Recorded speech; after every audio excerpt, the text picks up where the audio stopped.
Hi there, and welcome to iHealthBrokers 1-Minute Healthcare Update. As always, if you have questions, please feel free to send us a message or give us a call at 888-918-0518. We're licensed nationwide and there is absolutely no charge for our services. And you can find us at iHealthBrokers on Facebook, TikTok, Instagram, YouTube, and Twitter at iHealthBrokers. Some hopefully good news out of Washington related to healthcare. The Biden administration plans to set a maximum nicotine level for tobacco-related products. This is in the hopes to slash and drastically reduce tobacco-related deaths. Nicotine, as you likely know, is a highly addictive substance, so the goal is to set the threshold at a minimally addictive or non-addictive level.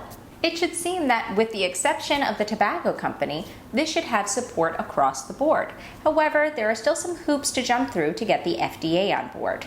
It could take at least a year for the Food and Drug Administration to establish maximum nicotine levels and regulate tobacco products. As always, if you have questions about your health insurance, please feel free to send us a message or give us a call at 888-918-0518. Thank you so much. Have a wonderful day. Bye-bye.